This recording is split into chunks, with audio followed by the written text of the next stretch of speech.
একেবারে সকাল 7টা থেকে আরম্ভ করে 2টো 2:30টা অবধি কিন্তু বারান্দায় আমাদের রোদ থাকে। মানে বাইরে গিয়ে আলাদা করে রোদে বসে আমাকে আর সবজি কাটতে হয় না, বা ভাতের থালা নিয়ে গিয়ে রোদে বসে আমাকে উঠোনে খেতে হয় না। তো আজকে দেখো বৃহস্পতিবার, নিরামিষ। তো আজকে হবে চচ্চড়ি। এই শীতকালে আমার বাড়িতে কিন্তু প্রায় দিন চচ্চড়ি হবে। তো চচ্চড়ির জন্য দেখো এখানে কেটে নিয়েছে হচ্ছে ফুলকপি, টমেটো, মূলো, আলু, ধনেপাতা, বেগুন, আর দেবো এই যে মূলোর এই ডাঁটগুলোও দিয়ে দেবো,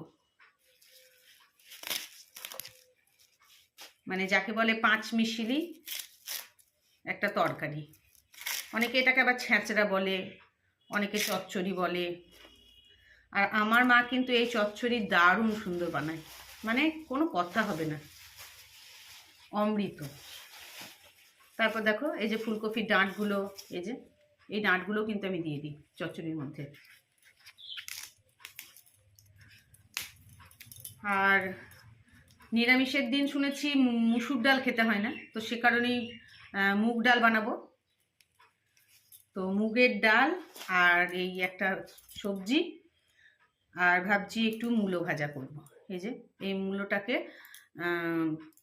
লম্বা লম্বা করে কেটে একটু জলে ভাপিয়ে নেবো, ভাপিয়ে তারপর একটু সামান্য তেলে হালকা একটু চিনি দেবো, একটু নুন দেবো, আর সামান্য একটু হলুদ, আর তারপর এই মূলোটাকে ভাজবো। দারুণ ভালো লাগবে খেতে মূলো ভাজা। তো চলো